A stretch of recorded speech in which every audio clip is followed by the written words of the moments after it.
नमस्कार दोस्तों, कहानियों की श्रृंखला में आज सुनेंगे वरिष्ठ लेखिका मृदुला गर्ग जी की कहानी वितृष्णा। तो आइए सुनते हैं कहानी। 1:30 बजने वाला है। दिन का 1:30। सूरज सिर पर है। धूप ने सड़क को नंगा कर रखा है। पास कहीं कोई पेड़ भी नहीं कि झीनी चादर की ओट दे दे। मोटरसाइकिल के हत्थे को हाथ से थामे दिनेश बेमतलब सड़क के किनारे खड़ा है। हेलमेट के नीचे भट्टी सुलग रही थी, उतार कर सीट पर रख लिया है। अब आसमान नंगे सिर पर कोड़े बरसा रहा है। सिर, माथे और चेहरे से बहकर पसीना कमीज के कॉलर के नीचे जमा हो रहा है। गीली कमीज पीठ पर चिपक रही है। हाथ पांव चिपचिपा रहे हैं। सूरज की तीखी चौंध बेसहारा आंखों के आगे लाल नारंगी गोले नचा रही है। ऐसे में किसी को भी घर की याद आ सकती है। धूप और बारिश से बचने के लिए ही आदमी घर बनाता है। यहीं सामने उसका घर है, सड़क के उस पार। मोटरसाइकिल को घसीटकर 4 कदम ले जाना होगा। आंगन पार करके 20 सीढ़ियां चढ़ेगा तो दरवाजा खोलने की देर होगी। वह घर के अंदर होगा। कुल मिलाकर 2 मिनट भी नहीं लगेंगे। उसने एक बार फिर कलाई पर बंधी घड़ी देखी। हाँ, 1:30 बजा चाहता है। यही ठीक वक्त है। शालिनी खाना खा रही होगी। और देर की तो वह अपने कमरे में जाकर सो रहेगी। घंटी बजेगी तो आकर दरवाजा खोलेगी जरूर, पर उस वक्त उसका चेहरा दिनेश के लिए बर्दाश्त करना मुश्किल हो जाता है। वह आएगी आहिस्ता आहिस्ता। पैरों की आहट से वह पहचान लेगा। उसकी चाल हमेशा यकसा रहती है। वह आएगी, दरवाजे की चटकनी नीचे गिराएगी और वापस लौट जाएगी। ठेलकर दरवाजा दिनेश को ही खोलना पड़ेगा।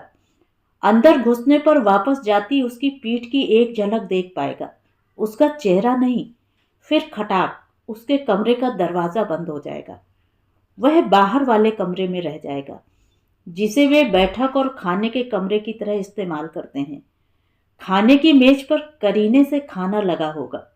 एक थाली, न ज्यादा बड़ी न छोटी। उसमें 2 कटोरियां, 1 चम्मच, पास रखा 1 गिलास, ट्रे में लगे सब्जियों के 2 डोंगे, परोसने के 2 बड़े चम्मच, कपड़े से ढकी 4 रोटियां। दिनेश आराम से हाथ मुंह धोए। पीछे वॉश बेसिन पर साफ तौलिया टंगा होगा। फ्रिज से ठंडे पानी की बोतल और दही निकाले और खाना खा ले। इच्छा हो तो रसोई घर में जाकर खाना गर्म भी कर सकता है। गैस के चूल्हे के पास दिया सलाई रखी होगी और धुली मंजी कड़ाही भी। शिकायत की गुंजाइश नहीं है। खाना खाकर वह अपने कमरे में आराम कर सकता है। बिस्तर के पास मेज पर छोटी सी डिबिया में सौंफ इलायची रखी रहती है। खा ले और सो जाए। ना चाहे तो ना सोए। उस पर किसी किस्म का दबाव नहीं है। 5 बजे शालिनी उठती है तो चाय बनाकर मेज पर रख देती है। अपना प्याला लेकर वह अक्सर खिड़की पर चली जाती है और बाहर देखती रहती है। दिनेश जानता है, अगर वह भी अपना प्याला लेकर खिड़की पर गया तो शालिनी बैठक में लौट जाएगी और कोई पत्रिका खोलकर बैठ जाएगी। अपने ही घर में समय काटना कितना मुश्किल होता है। 4 बजे से वह बाहर निकलने की योजना बनाने लगता है, पर 5 बजे से पहले निकलने पर दरवाजा बंद कर लेने के लिए शालिनी को पुकारना होगा। फिर वह चाहे कितनी देर इंतजार क्यों न करे, दरवाजे में चटकनी लगाने वह तभी आएगी जब वह घर से निकल चुका होगा, पहले नहीं। इससे तो करवट बदलते 5 बज जाएं। 1:30 बज गया, अब घर पहुंच जाना चाहिए। वह जानता है, शालिनी को दोपहर में खाना खाकर सोने की आदत है। नींद में विघ्न पड़ने से उसके सिर में दर्द हो जाता है। कभी कभी वह दर्द 3 दिन तक ठीक नहीं होता। वह नहीं चाहता उसके देर से घर पहुंचने की वजह से उसके सिर में दर्द हो। अभी घर पहुंच गया तो हो सकता है शालिनी खाने की मेज पर बैठी मिल जाए। तब घंटी बजाने की जरूरत नहीं होगी। दरवाजा खाने की मेज के ठीक सामने है और खाते वक्त वह चटखनी नहीं लगाती, ढुकाकर छोड़ देती है। ठेल कर भीतर जाया जा सकता है। शालिनी सामने बैठी मिलेगी। उसके सामने मेज पर दिनेश के खाने का इंतजाम होगा।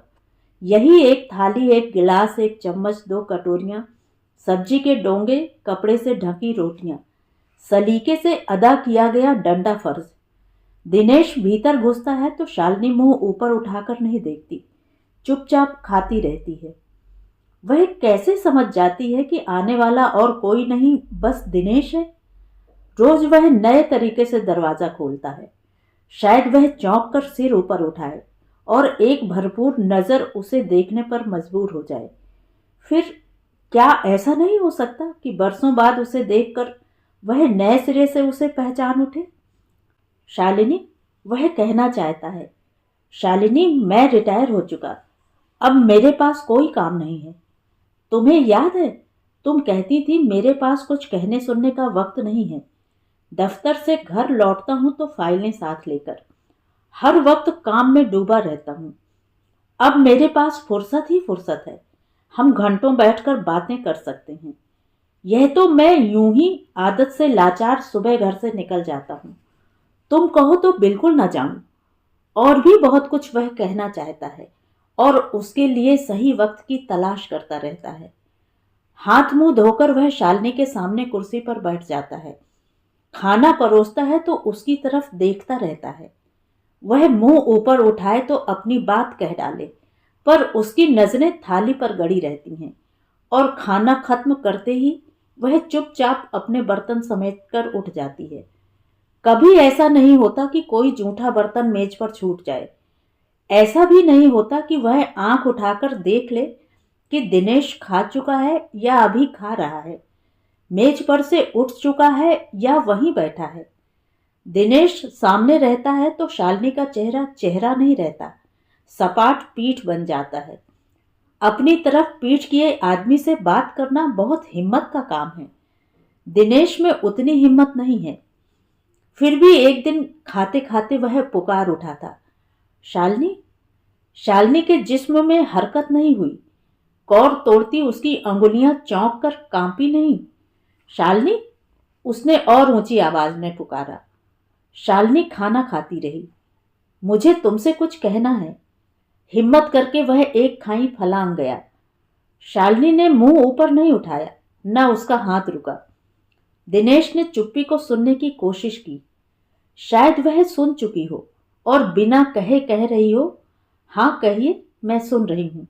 पर नहीं, उस चुप्पी में कोई शब्द नहीं था। बिल्कुल बेजान थी वह। तुम कुछ बोलती क्यों नहीं? आखिर वह चीख पड़ा था। कहना आपको है, मुझे नहीं, शालिनी ने धीमे से कहा। फिर चुप्पी छा गई थी। गुबार की तरह शब्द उठे थे और चारों तरफ छाए सन्नाटे में बिना कोई लहर पैदा किए सो गए थे। शालिनी का चेहरा पहले की तरह ही भावहीन था। सिर के साथ आंखें भी झुकी हुई थीं। उसके कसे होंठ इतनी कम देर के लिए खुले थे कि दिनेश सोचता रह गया कि वाकई उसने कुछ कहा था या महज उसका वहम था। दिनेश की हिम्मत पस्त हो गई थी। अभी बहुत सारी खाइयां उसके सामने थी और फलांगने के लिए दूसरी तरफ तनिक संबल न था, वरना कहने को उसके पास बहुत कुछ था। शालिनी, वह पूछना चाहता था, 20 साल पहले तुम्हें इतना कुछ कहना था, उसका क्या हुआ? कहाँ खो गए वे शब्द? बिना कहे तुम्हारा मन कैसे भर गया? तब मैं कितना व्यस्त था। तुमने मुझसे पूछा था, आपके पास घंटे भर की फुर्सत नहीं है कि बैठकर बात कर सकें। तो मैंने कहा था, बात करने की फुर्सत उन्हें होती है जिनके पास काम नहीं होता। अगर तुम घर को पूरे सलीके से चलाओ तो तुम्हारे पास भी चकचक करने का वक्त ना बचे। तुम समझती क्यों नहीं शालिनी? तब मेरे पास वक्त नहीं था, अब है। हालात बदलते रहते हैं, हालात के साथ हमें बदलना पड़ता है। देखो, घर में हम 2 ही प्राणी हैं। एक बेटा है सो अमेरिका जा बसा, लौट कर क्या आएगा? अब जो कुछ कहना है हमें एक दूसरे से कहना है। इस तरह चुप्पी साधे रहने से जिंदगी कैसे चलेगी? एक बार फिर कोशिश करूं अपनी बात कहने की, उसने सोचा था। रोज सोचता है, रोज अपने को समझाता है कि एक बार सन्नाटा टूट जाएगा तो सब ठीक हो जाएगा। आपस में बात करने का उनका अभ्यास जाता रहा है बस, और कोई बात नहीं है। पर शालिनी, कल दोपहर घर लौटा तो दरवाजे के बाहर से अंदर से आ रही हंसी की आवाज सुन ली। वह ठिठक गया। किसी और के घर के आगे तो नहीं आ खड़ा हुआ। दरवाजे के ऊपर लगी अपने नाम की तख्ती कई बार पढ़ डाली। घर तो उसी का है। तब कौन है अंदर? हंसी एक नहीं दो नारी कंठों से फूट रही है। कौन है? एक तो शालिनी है, दूसरी दूसरी कोई हो, शालिनी जरूर है। बेसब्री से उसने दरवाजे को धक्का दिया और अंदर जा पहुंचा। सामने सोफे पर मंगला बैठी थी, शालिनी की छोटी बहन। बराबर में शालिनी। दोनों ठहाके मारकर हंस रही थी।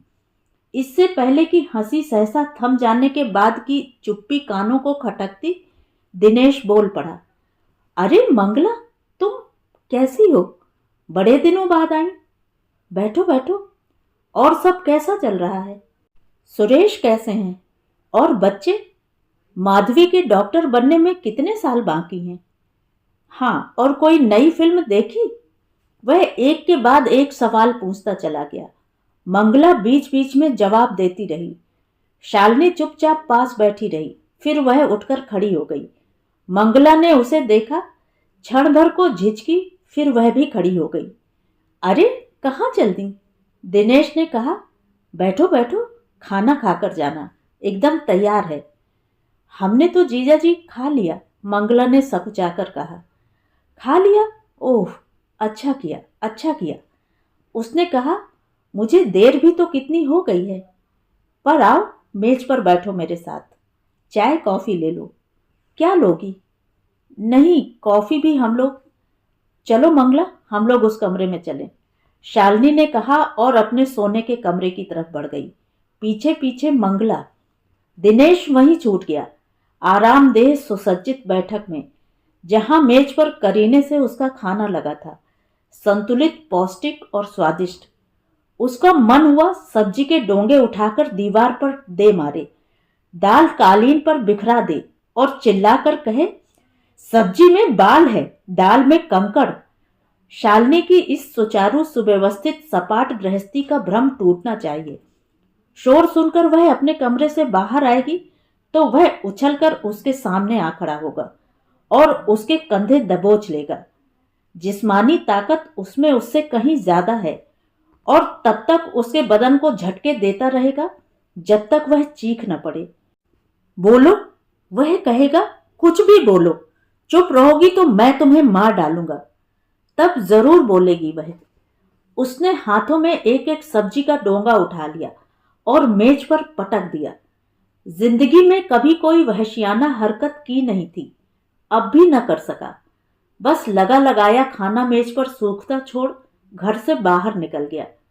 कमीज की बाह से बार बार माथे का पसीना पोंछते हुए वह सोच रहा था, अगर कल वह सचमुच कुछ कर गुजरता तो क्या होता? क्या शालिनी, उसकी आंखों की वितृष्णा झेल पाता? वह बलगम की तरह उसके पूरे अस्तित्व पर लिसड़ न जाती? एक दिन उसका ध्यान आकृष्ट करने के लिए खाते खाते वह कह उठा था, दाल में कंकड़ है। शालिनी चुपचाप उठी थी, दाल का डोंगा और थाली में परोसी दाल की कटोरी उठाकर कूड़ेदान में उलट आई थी। फेंक क्यों दी? खाई जाती, वह बरबस कह उठा था।